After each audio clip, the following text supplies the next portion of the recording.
So those chords that I just played, believe it or not, are in the key of C major. So I'm going to explain why that is. And the reason why that is the tuning. It's called D standard. So here's the bigger picture. And this is what I did in the prior video that I put up labeling the fretboard with the paper and pencil method or technique. I'll include it in the description. It'll be at the end of this video as well. So we have our standard tuning diagram already laid out. We have E, A, D, G, B, E, which is the notes of standard tuning. You can create an acronym for those notes. Eddie ate dynamite, goodbye Eddie. That's the acronym that's used to memorize the names of the strings. So I actually created an acronym for this tuning, which I'm going to use D, G, C, F, A, D. That's going to be our D standard tuning. So let's move these in. We got D, G, C, F, A, and D. Dogs give cows farts and darts. Okay, it's a silly acronym, but it helps to memorize the strings. It'll help you memorize the strings by using that. Okay, so then again, we want to label where the notes are. Okay, so in the previous diagram, we can go back and forth. Between D and E is a whole step, and this is something I discussed in the video I mentioned earlier. So we have D to E is known as a whole step. So we go from open string to second fret on any string. Will give you a whole step motion. Okay, so now that we have two D strings, we can actually label D and E straight away, open string to second fret. We have an A string. The B string is now tuned to A in D standard tuning. So let's go there. We have A to B, open string to second fret. Let's go to string 2 now, A to B, second fret, just like that. Okay. Now we have a G string in standard tuning. Okay. So G to A is a whole step. So it's going to work out the same way on D standard. Okay. So we have open string to second fret, which is going to be a whole step motion. Okay. So now we have two notes left to label, C and F. Okay. So let's go back to our first diagram. C to D is a whole step. Okay. So we want to get that. All these notes that I have labeled out here are in the key of C. So the distance is the same when you work from standard tuning into D standard tuning. We keep all of those notes identical in terms of the motion. F to G is a whole step on both E strings in standard tuning. So when we go back to D standard, F to G, whole step, just like that. Okay, so there it is. We're going to go as high as the 5th fret on this one. Okay, we're not going to go too high because most of our notes we're going to play will be within the first 5 frets, maybe into the 6th fret. Once we're on the fretboard, E to F actually, in our previous diagram, was open string to 1st fret on both E strings. So we know E to F is a half step. We go consecutive frets for half steps. 2nd fret to 3rd fret, top string, same thing. All right.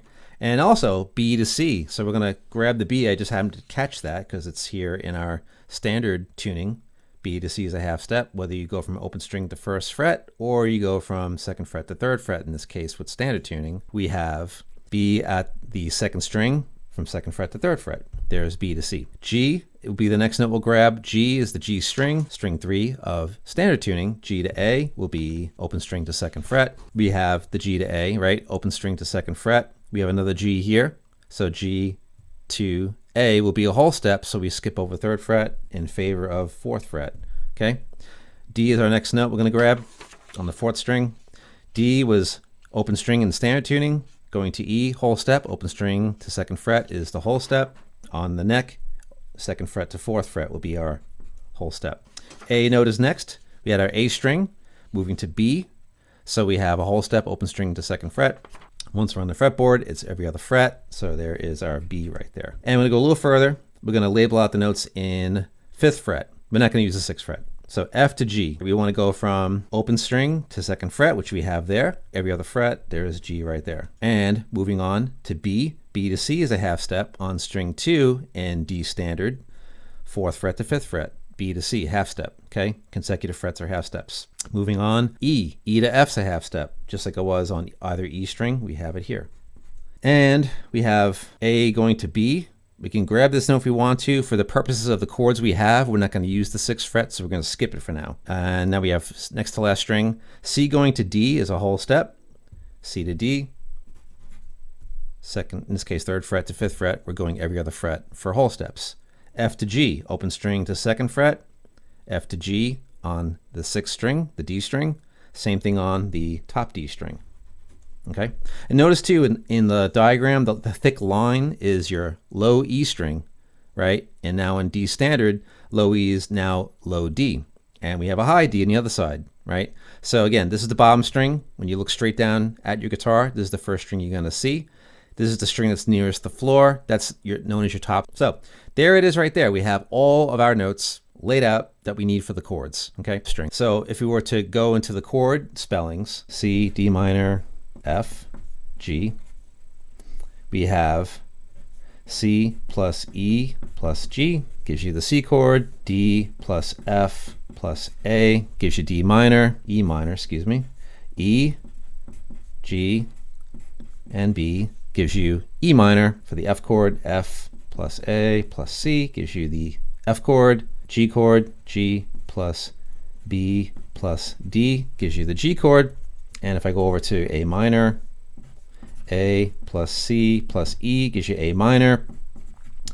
B minor half diminished, also known as B minor 7 flat 5, B, D, F, and A. Those are the notes that spell out those chords. That's how you get to all your chords. And when you look at the chord diagram, what you're going to see in a second, how the score has all the notes labeled out. So let's go there now. Here we have the score. Here are the chords. I included also a fretboard diagram, which reinforces everything that I just went over. And when the chords play in the score, you're going to see everything highlight in your fretboard view. So you can see here in the screen, we have our chords on top, the C chord. So the notes are labeled out here, open string, 2nd fret, 3rd fret, 2nd fret. So we have our C chord there. Let's see how the chords highlight.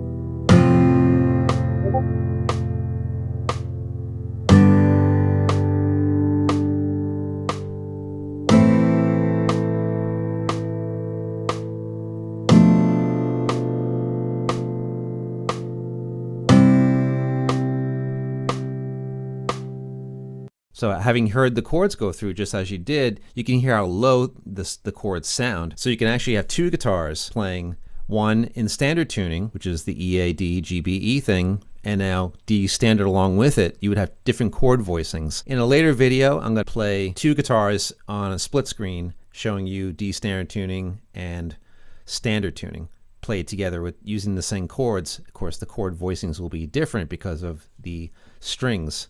Right over here, we have all the notes. It says tune down one step. It goes through from low to high. All the strings are tuned to these letters, and you can go with your tuning method, whether it's a guitar tuner or a music program that has a tuner built in. Maybe one guy, or if you have two people in your group, if you're writing your own music and you want to layer different tracks on top of each other, you can actually have two guitars tuned differently. So one guitar in standard, one in D standard, okay? But the sound, the low sound against other chords in standard tuning, in this case, C, D minor, E minor, F, G, A minor, B minor 7 flat 5, notice B half diminished. Having those chords, you know, in standard tuning, the C chord is played different as well as the other ones right after it. The blend of the two gets you into a different texture when you're recording. When you see the chords being played through in the score, all the notes highlight in our fretboard view be within the first 5 frets. You see the dot right here, that's your 3rd fret marker. The next dot after that here is your 5th fret marker. All the notes that highlight are in this location, okay, depending on which chord plays first. So let me play through.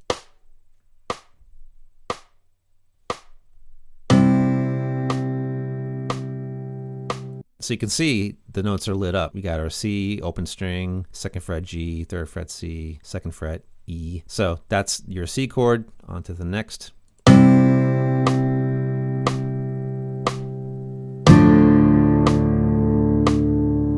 And that's really low. The D minor chord is shaped a little differently in standard tuning, but now we have a full-on D minor chord that looks just like E minor. Okay, that chord right there looks just like E minor, but it's D minor. So all the names of the chords, being that you lowered the tuning, everything drops back by a letter. So this would be normally E minor. this shape right here in standard tuning, as was the C chord. We can go and play that chord again, back it up. Okay, so now if I go into the chord here, you can see C, G, C, E is the spelling. C, E, and G spell out your C chord. This chord looks just like a D major chord, but it'd be part of a different key. It wouldn't be part of the key of C, but looking at this on the onset without even considering the tuning, this looks like a D major chord, but it's a C major chord because of the location that we are playing this chord at.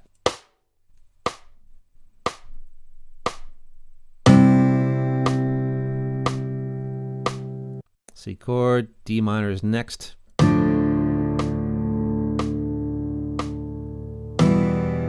minor. Now this chord here, the way it's laid out, you can see what's highlighted right now in the E minor chord.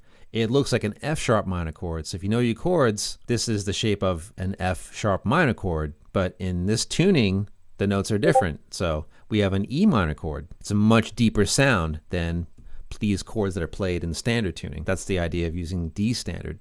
We have that nice low tuning, makes the guitar sound richer, gives you a more of a lower end, which is very favorable if you want to add texture to your guitar parts. F chord. Now this chord looks just like the G chord that we normally play in C major. We have the ring finger and the pinky playing on top. If I go to that chord, you can see the shape of the chord. Again, I usually play the top note with pinky. You can use ring finger if you want to bar across the top, it doesn't matter. F-A-C is the spelling of your F chord, but the shape again looks like a G chord. So again, everything backs down by one letter. This would be a G chord in standard tuning, but now we're in D standard tuning, gives you that chord shape, but we're playing an F chord here, as you can see. G chord. There's your G chord. Looks just like an A major chord. The way the notes are set up on this new tuning, we get a G chord. So the A major chord look that we have here drops back a letter. So one letter back from A in the music alphabet is G. A minor.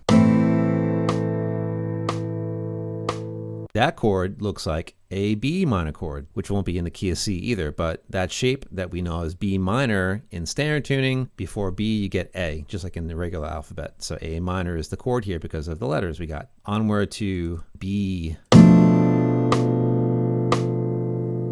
That chord, if we were playing this chord down at second fret in standard tuning, we'd have this chord, but now we have to bump up. So we have what normally this would be a C sharp minor 7 flat 5 or C sharp half diminished chord. B, D, F, A are the notes. And again, with fingering, I typically play with the middle finger that way. Ring finger would be here. If you want to do bar techniques, you can. It's completely up to you. That's usually how I play the chord in that fingering that you just saw. And finishing it off with a C chord.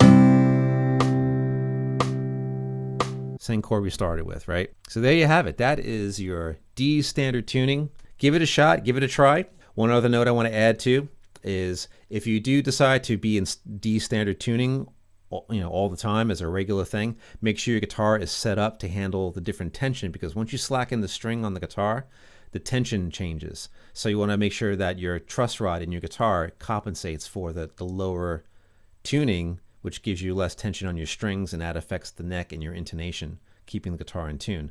So that's one. If there was a drawback to the tuning, that would be it. You want to make sure that your guitar is set up so that it doesn't do anything weird. We want to make sure we get our guitars sort of set up to handle these different tensions on the strings. If you like this video, please like and subscribe. Have a great one, guys. Thank you so much. I'll see you on the next video. Bye.